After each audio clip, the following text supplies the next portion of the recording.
They had robbed banks and fairgrounds. They had taken stagecoaches. But in 1874, Jesse James and his gang set their sights on a bigger prize, one that would make them famous across the country. A train. And not just any train, but a train full of wealthy passengers, federal money, and union payrolls. The moon casts silver light over the trees. 6 shadowy figures crouch near the stretch of railway tracks in the Missouri backwoods. Jesse kneels by a wooden railroad tie, hammering it into place. Nearby, another outlaw works fast, pulling out spikes with an iron tool. The rails groan as they bend. They had studied the schedule. The St. Louis, Iron Mountain, and Southern Railway was due to pass through Gads Hill at exactly 6:30 p.m. The plan? Simple. Rip the tracks loose just enough to force the engineer to stop. Then, take everything. A steam locomotive cuts through the wilderness, its lanterns glowing like eyes in the night. Inside the engine car, the engineer and fireman chat idly, unaware of what's ahead. The train whistle blows, echoing through the trees. A plume of black smoke billows into the sky. It was a cold January 31st, 1874. The train left St. Louis just like any other night, rolling through the countryside, unaware that a trap had already been set. The train races toward the sabotaged track.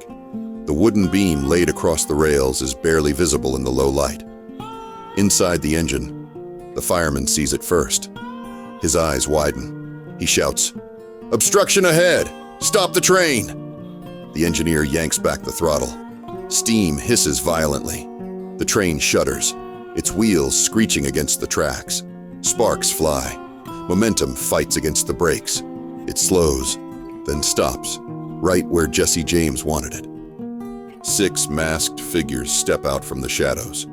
Rifles raised, pistols drawn. Jesse James at the front aims directly at the stunned engineer. "Evening, gentlemen. Step down real slow, or we'll help you down," he says.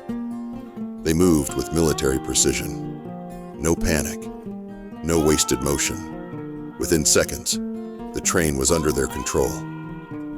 Inside the passenger cars, a conductor opens the door, his face pale. Behind him, dozens of men, women, and children sit frozen in fear. Jesse and Cole Younger step inside, revolvers raised. The room is silent except for the distant hiss of the locomotive. This was not a small-town bank. This was a train full of Union soldiers, businessmen, and wealthy passengers. And Jesse knew exactly what he was after. In the express car, a safe sights heavy in the corner.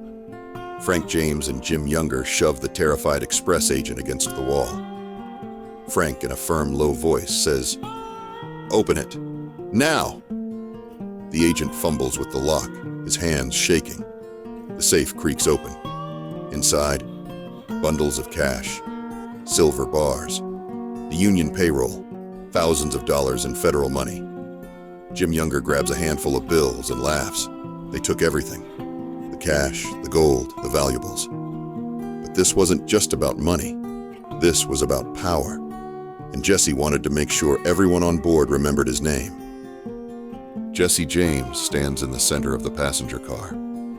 He reaches into his coat and pulls out a folded piece of paper. He holds it up. It's a press release stating, "The most daring train robbery that ever occurred in America took place at Gads Hill, Missouri. The robbers were the notorious Jesse James and his band of outlaws." Before the newspapers could tell the story, Jesse wrote it for them. The gang, now loaded with over $12,000 in stolen cash and gold, galloping into the night.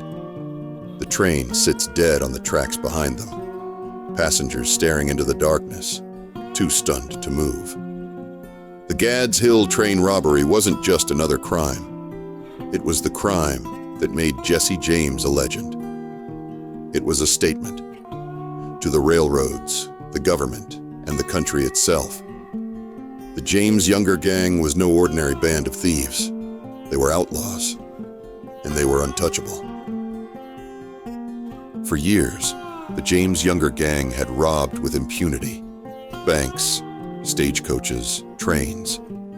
But in September 1876, their luck was about to run out. This was the heist that broke them. The job that turned a legend into a disaster. The Northfield Raid. Inside the First National Bank of Northfield, 3 men sit at wooden desks, counting money. The cashier, Joseph Haywood, organizes stacks of bills in the open vault. The air is still, calm, routine. Outside, 8 riders appear at the edge of town, dressed in dusters, wide-brimmed hats pulled low. They move slow, deliberate. Nobody pays them much mind, yet. Jesse James had picked this bank for a reason. This bank held the money of former Union generals and railroad tycoons. Money that Jesse believed was stolen from the South. But there was one thing he hadn't counted on. Northfield fought back. 3 gang members, Jesse James, Frank James, and Bob Younger, dismount outside the bank. Frank adjusts his coat. Jesse wipes sweat from his brow. Then, without a word, they step inside. The bank employees look up. Jesse leans forward on the counter, smiling slightly. "We'd like to make a withdrawal," he says. Before anyone can react, revolvers flash into view. Jesse vaults over the counter, grabbing Haywood by the collar and shoving him toward the open vault. The cash was right there, but then Joseph Haywood did something no one expected. Joseph Haywood, a middle-aged banker with graying hair, stands with his hands trembling as he stares at the outlaws. Jesse tightens his grip on Haywood's shirt. He says, "Open the safe." Haywood's eyes flick to the vault. Then slowly, he shakes his head. Joseph Haywood refused. Staring down the barrel of Jesse James's gun, he said, "No." Jesse's jaw tightens. His finger hovers over the trigger. A tense silence fills the room. Then, gunfire explodes outside. Northfield erupts into war. Outside the bank, the other 5 gang members, Cole Younger, Jim Younger, Bill Chadwell, Clell Miller, and Charlie Pitts, are under fire. The townspeople of Northfield, ordinary men, farmers, store clerks, are fighting back. Rifles blaze from windows. Gunshots crack through the air. Smoke fills the street. No one expected Northfield to resist. But the second the first shot rang out, the entire town picked up guns. And suddenly, the James Younger gang was trapped. Cole Younger ducks behind a barrel, firing wildly. A bullet slams into his shoulder. He grits his teeth, blood seeping into his coat.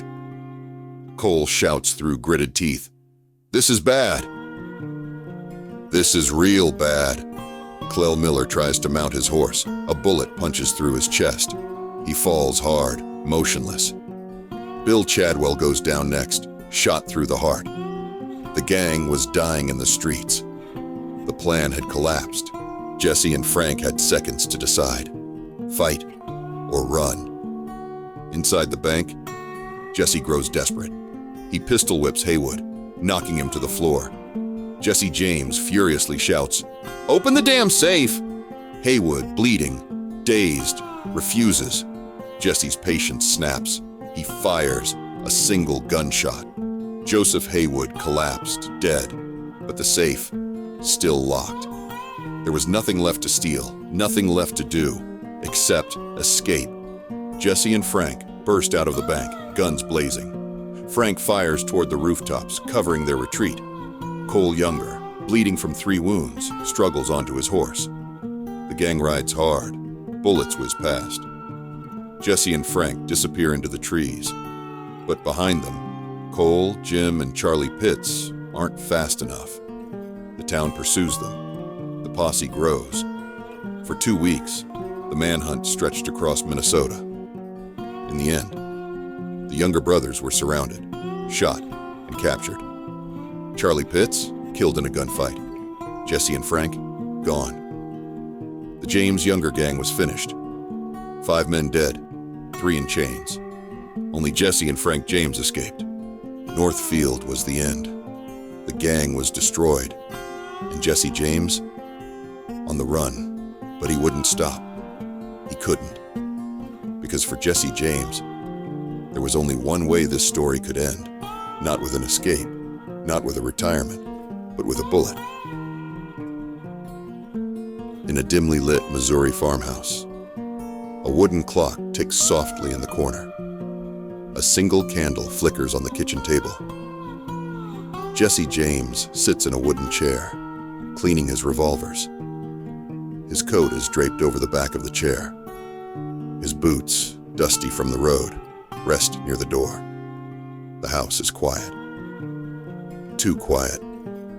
Jesse gets up and stands by a window, peering out at the Missouri landscape. His eyes scan the tree line, always watching, always waiting. He knows the law is hunting him. He just doesn't know they're already inside his home. By 1882, Jesse James was a marked man. The Pinkerton Detective Agency had burned his mother's farm, killed his half-brother, and hunted him across the country. With most of his gang dead or imprisoned, Jesse had only two men left at his side, Charlie and Robert Ford. The Ford brothers take seats across from Jesse at the dinner table. Their hands twitch. Their eyes dart to each other. Sweat beads on Robert Ford's forehead. Jesse takes a sip of whiskey, unaware that his most trusted men have already betrayed him. Robert Ford called Jesse his friend, but in his pocket, he carried a letter from the governor of Missouri, a letter promising a full pardon and $10,000 for the man who put a bullet in Jesse James. The next morning, the sun rises over the Missouri hills. Inside the house, Jesse wakes, stretching his arms. He doesn't know this is his last day alive. Jesse James had no idea that the man who would kill him was already inside his house, eating at his table, laughing at his jokes. But the Ford brothers were waiting for the perfect moment. Jesse laces up his boots. He tucks his revolver into his holster but doesn't strap it on. It sits on the table, inches from his hand. The Fords notice. Their chance is coming. Jesse James walks up to the mantel. A small painting hangs above the fireplace, crooked. Jesse tilts his head, frowning. He steps onto a wooden chair, reaching up to adjust it. His back is turned. His gun is still on the table. This was it, the moment. Jesse James, the outlaw who had faced down 1,000 gunfights, was standing unarmed, defenseless. And Robert Ford, he knew it. Robert Ford's hand shakes, slowly reaching for his revolver. His eyes are wide, breath shallow. Time slows. The room is silent, except for the faint tick, tick, tick of the clock. He pulled his Colt revolver, raised it, and took one last look at the man who had trusted him. A loud gunshot rings out. Jesse jerks forward, crashing off the chair, hitting the wooden floor with a heavy thud. Blood spreads across the rug. His body lies still. A single bullet to the back of the head. Jesse James, dead at 34 years old. Robert Ford lowers the smoking gun. His hands shake. Charlie Ford stares in shock. The room is dead silent. Outside, a bird chirps, oblivious to the history that has just been made. Robert Ford had done it. He had killed the most famous outlaw in America, but he didn't find glory. He didn't find respect. All he found was infamy. Across the country, the news spread like wildfire. Some called Robert Ford a hero, but most called him a coward. Jesse James was buried in his mother's front yard. She placed a tombstone over him, with an inscription that would define his legend forever. It read, "Murdered by a traitor and coward whose name is not worthy to appear here." Robert Ford lived long enough to realize one thing. Jesse James may have died that day, but his legend, that would live forever. And the man who betrayed him would be remembered only as a coward.